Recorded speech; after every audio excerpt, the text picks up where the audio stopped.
practice defines the limits.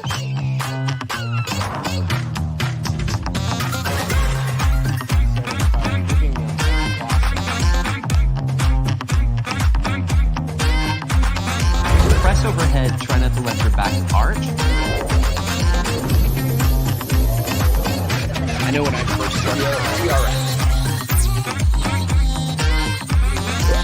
So maybe we cue out of that previously with our overhead squat. So we're looking to see at the feet, knee.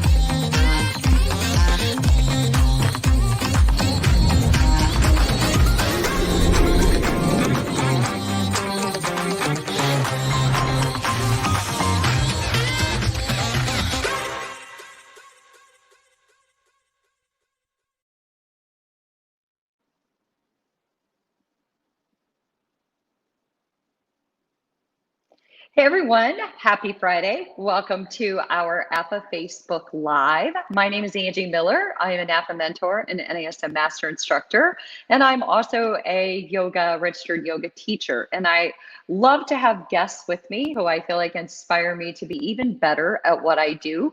I love to have people who are so far excelled in their discipline, and I feel like that's what I achieved today. So I have Lauren Eirk on, and we are going to talk about all things yoga. So it's the power of yoga to flex your mind and your muscles. So Lauren had so many credentials behind her name that I had to narrow it down. So I'm going to give you the lowdown, the down and dirty version of who Lauren is. So she's a 500-hour registered yoga teacher. She's a certified yoga therapist, a MATRx full body specialist, and lots of other things that Lauren does. And so it's been fun just having this dialogue with her and talking about what we're going to talk about today. And so I can't wait for Lauren and I to just kind of answer 4 pivotal questions.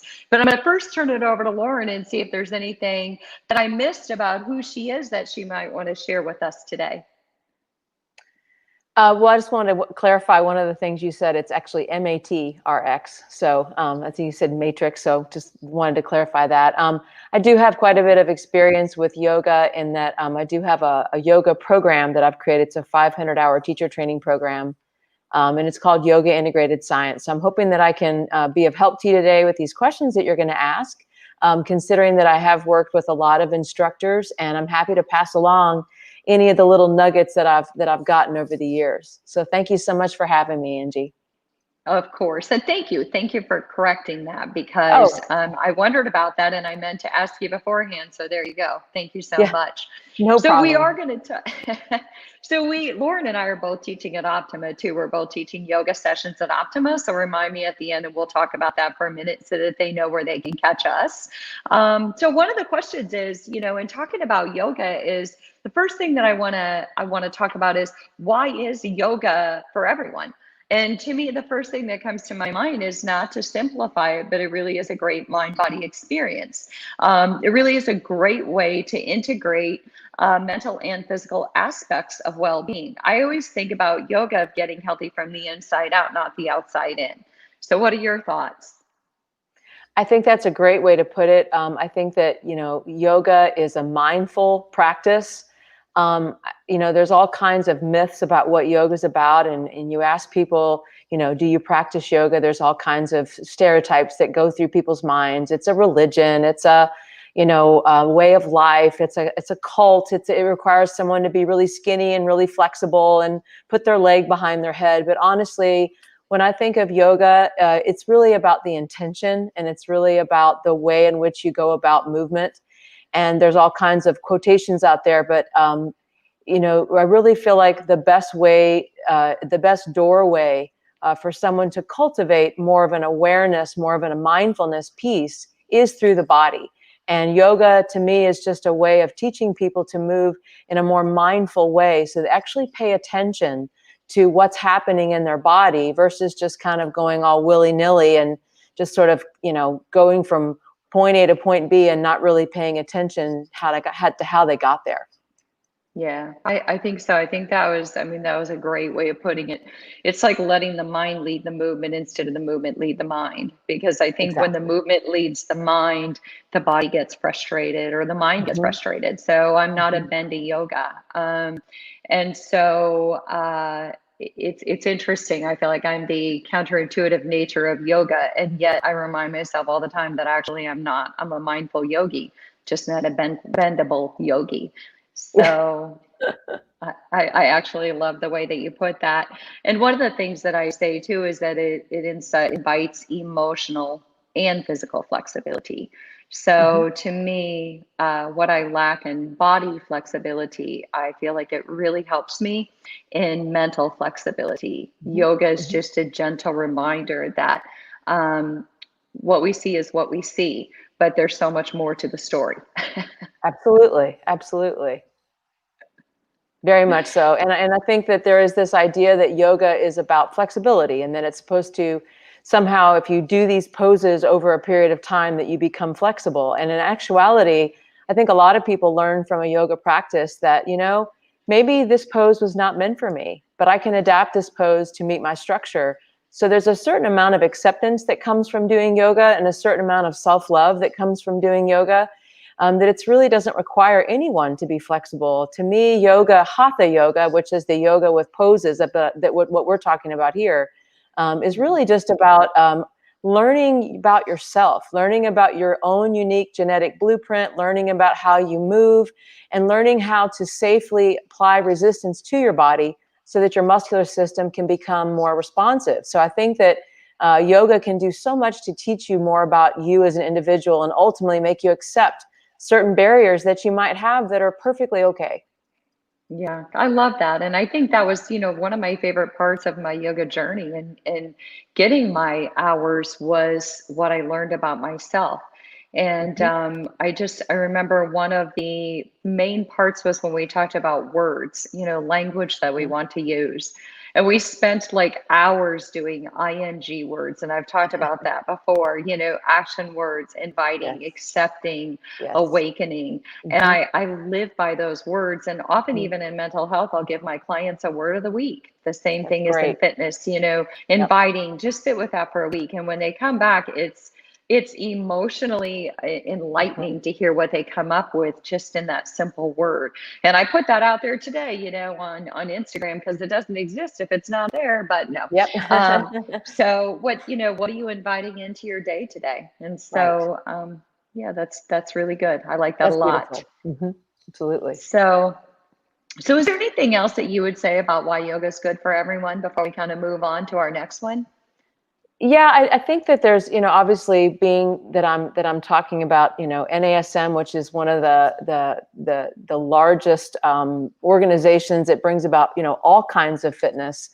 If you think about anything from, a really intense workout all the way to something that's very gentle, to me, yoga is something that everyone can do for a number of reasons, right? Because we're not using, typically, although there's all kinds of hybrids out there, yoga is really about how you're moving with your body, right? It's about, moving from, moving your knee and moving your hip and raising your arms and exploring how your spine moves.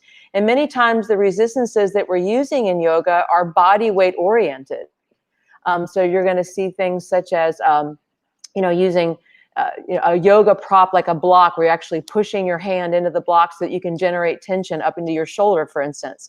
Well, that's a great place for a lot of people to start. And many people, you see personal trainers, they go into the gym, and we feel such a pressure to put people immediately on equipment when we haven't really taught our client yet just about, how does your body move?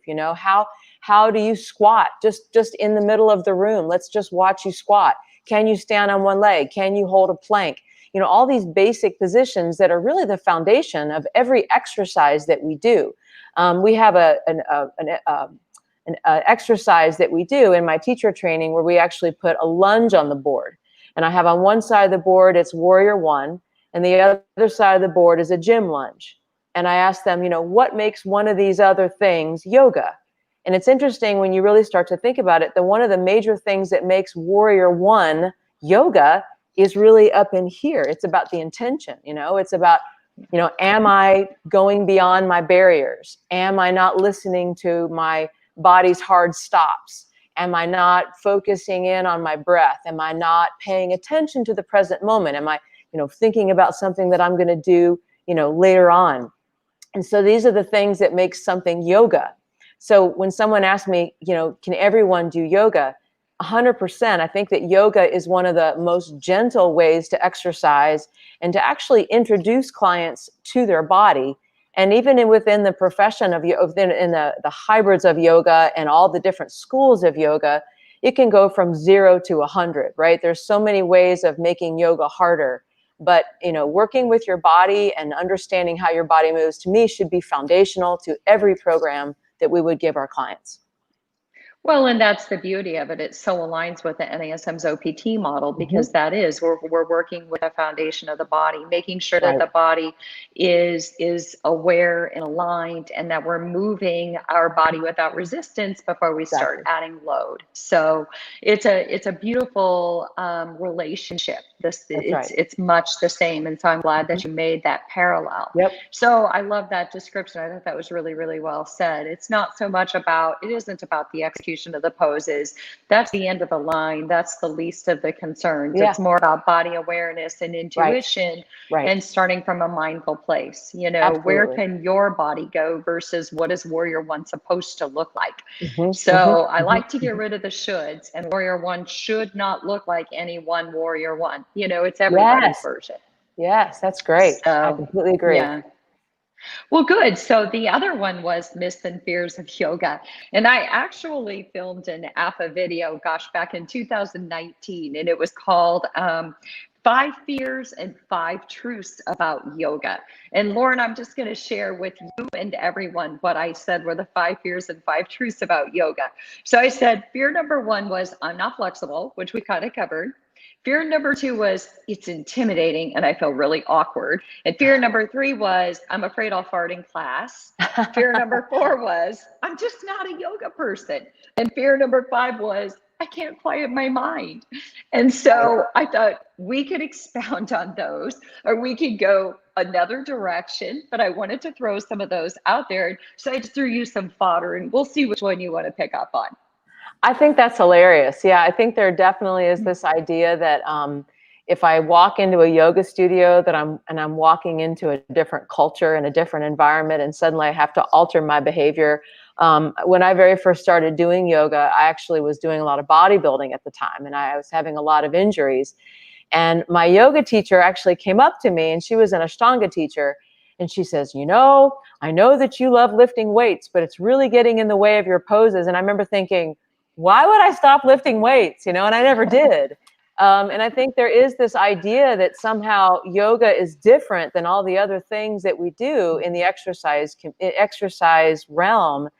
And really, you can be doing yoga walking down the street. You can be doing yoga in the middle of a gym. It has nothing to do with, incense and being in a quiet room and having Krishna Da playing in the background. I mean, you can do all those things. And if that helps you to cultivate a certain amount of calmness or mindfulness, and that speaks to you, go for it. But, I've taught yoga classes before. One of my most popular classes is going to sound crazy. It was a class where we did a whole chakra class. And when we got into the lower chakras, I was playing like heavy metal music. And it was the most amazing class because they felt so just grounded in their core, and they totally related to that. And boy, did that not feel like yoga to do, a yoga pose to that type of music. But it really evoked a lot of expression with a lot of the students. And I think that's really what it's all about. And I think it's a lot of the problems, I think, with yoga comes from how it's marketed, right? I think that's changing. The marketing in yoga is becoming more mainstream. You see a lot more commercials and ads that typically show yoga people. But I think that we've got to get away from showing all these flexible people in these poses, because the longer you get involved in yoga, it's interesting. You start off and it's all about poses, and it's all about how can I get into these postures. But then after you get in it for a while, it doesn't even matter to you. You realize that every time I've done downward dog, it's different. And I'm so over trying to be perfect in this thing. And now I'm really interested in, how it makes me feel. I come to yoga because I feel calmer when I leave, or I come to yoga because I love seeing my friends, or, I love that I'm breathing better, or I love that I have more postural awareness. And so, you know, when someone first starts yoga, to try to quell all these fears, I always just kind of say, listen, just start. You know, whatever that looks like. If it's 15 minutes, if it's 5 minutes, just get it into your body and then do that for a while, you know, and then notice how that changes for you and how all these fears just kind of go away. Yeah, But I yeah, agree. It's just, you got to start somewhere. right. You, like you said, even if it's 5 minutes. And one of the things that I said to the fear of, you know, it's intimidating and I feel awkward is, you know, when you walk into any new environment, often we have this perception that everyone's looking at us. And then we Right. go, wait a minute, no one's looking at me. They're looking at themselves. That's right. That's right. Yes. Yes. We have to remind ourselves that, you know, the world is even in a yoga studio, they're not looking at us because they're too busy looking at them. Yes. And not from a Completely. narcissistic point of view, but because yoga requires concentration. Oh yeah, for sure. And so they're And looking especially at if it's them. new. Yeah. You're looking in the mirror. Am I doing this right? Yeah. So Right. yeah. Right. Absolutely. And then we covered the, you know, I'm not flexible or I'm just not a yoga person. And you handled that beautifully. There is no yoga person. And Yeah. then the I can't quiet my mind part of it is I think part of that of, like you mentioned, I no longer am so focused on how I look in the poses. I'm focused on how I feel in them. And I'm Mm-hmm. focused on feeling, like I said, getting healthy from the inside out, feeling more well, feeling like I've cleared my whiteboard by the time I leave. And you know, for me, it's finding classes that fit that mentality and that mindset. So not finding classes where they're doing a ton of inversions or where they're Mm-hmm. bending in ways that my body Mm-hmm. would never bend. So we That's right. just have to find our space, right? Absolutely. Absolutely. I agree with you 100%. There's just some classes that aren't for me. Yeah. And I think, you know, that's, it's really wonderful to see a lot of the health clubs, for instance, that are embracing, you know, yoga classes with their members, and you'll see them, you know, offer classes that make yoga a little bit more inviting. Like, let's say that I'm really into strength training, and I'm going to a yoga class, and the instructor throws some dumbbells in the class. It feels a little less intimidating. If you take a really, you know, muscular guy that's been, you know, doing a typical type of training, and then ask them to turn over on their head, you know, of course that person may not have a very good experience. So I think it's important, especially people that are going through some of these yoga teacher training schools that are out there, you know, it's important that we create thinking students.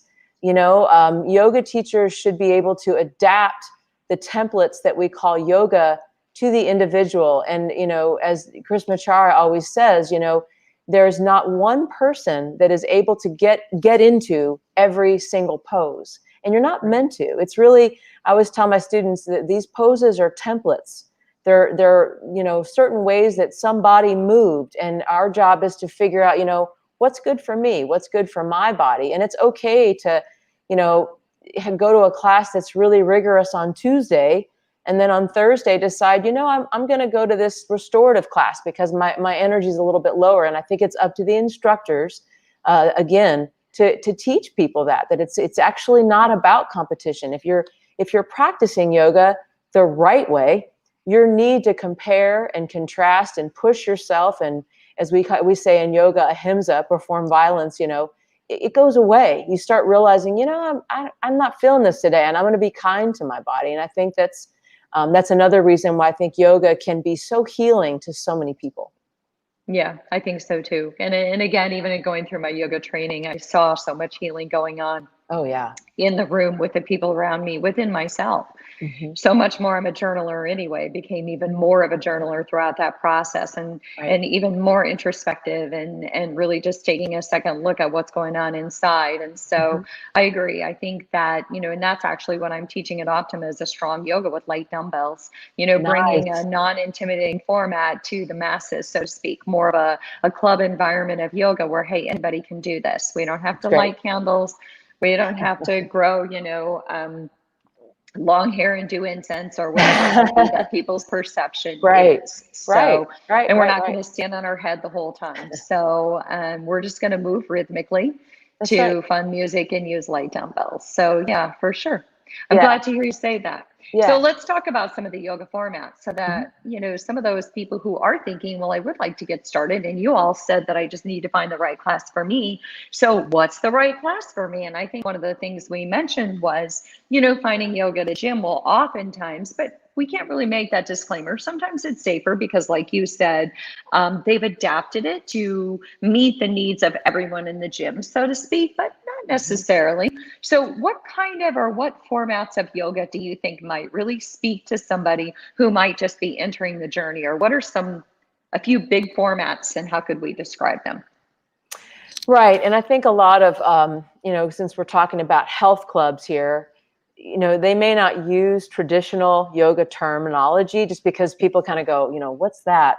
But whenever we talk about yoga that's relating to moving the body, this is called hatha yoga. So there's a branch of yoga called hatha that incorporates breathing, meditation, and using the body. So this is the things that whenever we think about going to a yoga class, any of those styles fall under this branch. So there are many traditional styles such as, Kripalu, Ashtanga, Iyengar, Anusara, although I don't know if that's around anymore, Bikram. These different styles are all using a lot of the same poses. Sometimes they're going to be using poses in specific orders that are specific to that system. And some of them, especially if you're going to a real, bona fide yoga studio where they're trying to honor yoga to its greatest tradition, you might expect to see those. And there may be people out there that, they want to find an Ashtanga yoga class and they want to work on series 1. But nowadays what we're seeing is that, people, if I put that on a gym schedule, not everybody may want that. They may be going to a gym specifically because they're looking for maybe a different kind of fitness, and that's perfectly okay. So a lot of times what you will see are classes named according to intensity. So for instance, if I was going to a class that was called, power yoga, I would expect that it was going to be more of a fitness-based yoga. Now it seems like a lot of clubs are doing more of these sort of flow styles of yoga, to where they're sort of moving from one pose to the next. And I think this can be a very successful way to teach because it does give people that sort of aerobic feel. They feel like they're actually getting a workout. There's no dead time. And so there's all kinds of names to these types of classes. You might see the word vinyasa, which literally means moving with breath.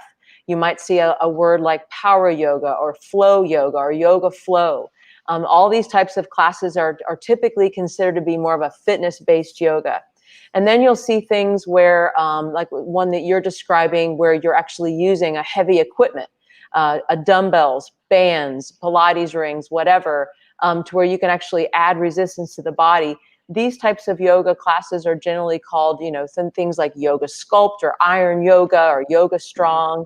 And that can be very inviting to a lot of people that are very comfortable in that environment. And a lot of times people get in there and they're like, oh my gosh, I was using a 5-pound pair of dumbbells. And when I'm working my whole body isometrically, this 5-pound pairs of dumbbells feels like it's 50 pounds. And that a lot of times excites people, and they go back in the weight room and now they actually have more control and more awareness for their workout. So it actually is a really popular class. But then you also may have members that are, a little more, maybe they're dealing with an injury, or maybe they're aging. You've got some seniors in your gym. And so, sometimes you'll see classes that are called, golden yoga or senior yoga, or you'll see gentle yoga, restorative yoga. And that typically means that it's a kind of yoga where, maybe they're going to do a minimal amount of poses, or poses that don't maybe require as much effort, or maybe, add a lot more support in the poses. And then they might end up with a little bit more what we call relaxation or downtime, to where they can actually sort of sit with themselves. And then, of course, there's other types of classes that are all that way. There's all kinds of meditation type classes and even breathwork type classes. Typically, it's been my experience in a health club that those classes are hard to fill. It's hard for people to, really sit still and do that. But if you kind of throw that in at the end, sometimes it can catch on at a health club. But again, it's depending on the environment, it can be more of a classical name versus more of a fitness name. And then the last thing I'm going to say is that, you're also seeing all kinds of hybrids, such as Pilates with yoga, or spinning with yoga, different types of interval training, HIIT training with yoga. And some of these classes are also extremely popular with heavy fitness people. And what I love is the acceptance and what I hear in you, because I think that was a long time coming in the yoga field as a whole, was to accept that yoga looks and feels different to everyone, and that yoga in a club setting is actually okay. Yoga in a Absolutely. health club is actually okay. It's okay if we want to add light resistance. It's okay if we want to mix yoga with indoor cycling. It's okay, because at the end of the day, the end goal is to invite yoga to the masses, to invite people to experience their body in a different way, and to get body awareness and body acceptance and working toward that end goal, whatever way we can get people to the finish line. And I don't mean finish line because we never finish, but whatever way we can invite people into that space is the best way as far as I'm concerned. So I think if we just take down those barriers of, well, this is the way you're supposed to do yoga. No, this is the way you're supposed to do yoga. And we say, guess what? There's no one way, just like there's no one way that one body's going to adapt to yoga differently than every other body out there. Absolutely. So Absolutely. I love hearing that acceptance in you, especially because you do a lot of teacher training. And so you then are putting that out there to all of your teachers. And like you said, there's just more of a gradual shift in yoga is not what you see on Instagram. Yoga is not a series of poses. No. Yoga is what starts from in here, and then whatever comes out here as a result of much of what's going on in here. So yeah, and I think it's important to make it, and just to kind of bring what you're saying, yoga is the discovery of the self. You can discover yourself on a spinning bike, or you can go into a spinning class and be completely mindless. You can just listen to the music and sit there and not pay attention to what's happening in your body, and not notice your knee and think, if I keep spinning, this knee pain will go away. But when you do yoga, you have to do it slowly. You have to listen to your breath. You have to pay attention, and it's hard. It's a hard step for some people to take, but if you don't want to call it yoga, call it mindful movement. It's integrated isometrics.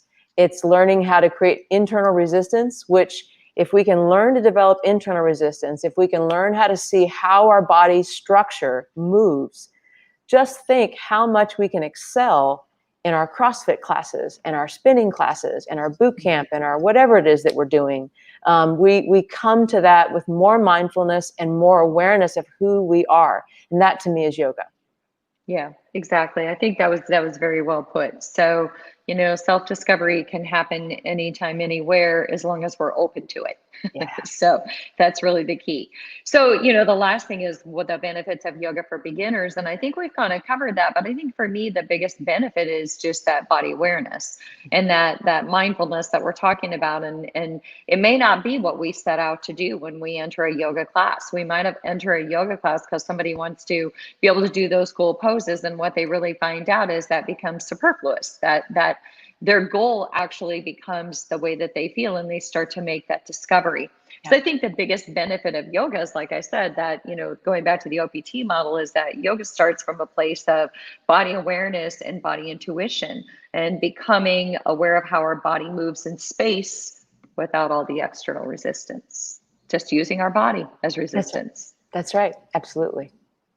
Yes. So I think that's probably the biggest benefit that I see for beginners. Is there anything else that you feel like that we've missed, as far as, if you were going to say to somebody, I just wish you'd start on a yoga journey, and this might be the thing that tips the scales, what would you share? So you mean like if I was going to try to help someone get involved in yoga? Yeah. Is that what you mean? Yeah.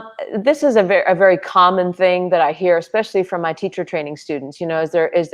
As they start to, learn yoga, many people even come through a teacher training because they're trying to find something out about themselves. Maybe they're trying to, add something to their own career, another skill set that they think that might take place. And what typically happens when someone goes through that, or even if just someone coming into a class randomly, there's all kinds of quotations and books that have been written.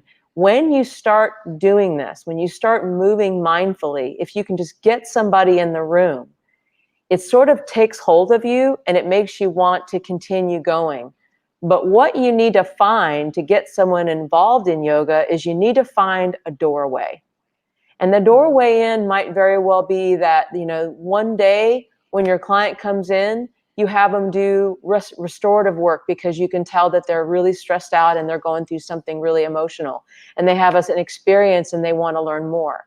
Or maybe it's about a reading or a quote that sort of speaks to them, and it invites them to want to learn more about themselves or become more mindful.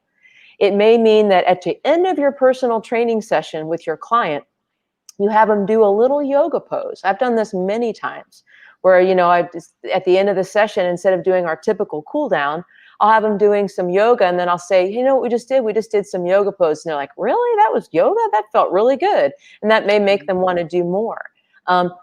Teaching people to start where they are. So let's say that someone's stuck in a chair.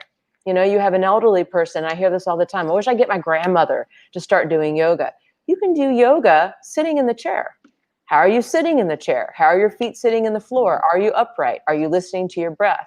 So meeting people where they are and finding that doorway in. What's that thing that's going to make them get started? And I think that we could say this as, through NASM, I'm sure we could say this throughout everything. Where our goal in fitness is to get people to exercise, to get people to embrace their health, to get people to continue to embrace into their health for the lifetime.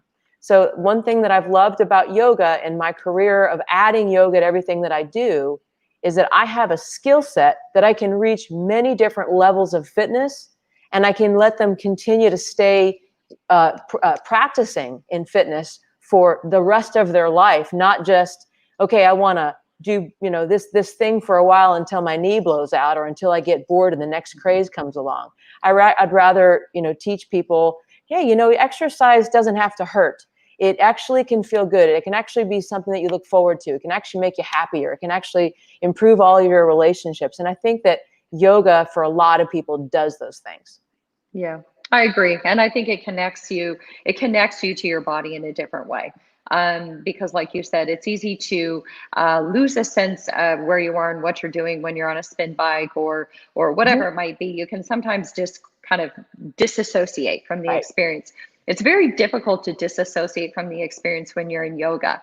And so I think that it is about mind intuition and body intuition and just connecting the two components together more than ever. So those are the four questions that I really wanted to ask was, why is yoga great for everybody, and the myths and the fears, the formats, and then the benefits of yoga for beginners. So Lauren, I really appreciate you coming on. And just to take note again, at Optima, I'm teaching yoga strength. So I'll be teaching a yoga class with only like 3 to 5 pound dumbbells. I'm also teaching a class on that has components of motivational interviewing, and I'm teaching a class on creative moves using a small ball, so creative core moves using a small ball. So what are you teaching at Optima? Well, your sessions sound really great. I hope I can see them. I'm actually teaching a workshop on sciatic conditions, managing sciatic conditions with yoga. And I'm also teaching a yoga ball workshop for the trunk and spine. Oh, I'm going to have to definitely join those two. Yeah. Well, thank you, Lauren, for joining me. Thanks to all of you for joining us. Even if you don't catch us live and you catch us later on Facebook or wherever you catch us on Instagram, you could go ahead, submit questions. I usually check them throughout the week. You can connect with me on social media, or you can go to my website, Angie Miller Fitness. And Lauren, what's your website? It's fitnessintegratedscience is the website, fitnessintegratedscience.com, as well as the Facebook page. Okay, cool. So you can reach out to either one of us. Thank you again, Lauren. Thanks to all of you. Oh, I hope you have an amazing weekend. See you soon. Thank you, Angie. Thank you.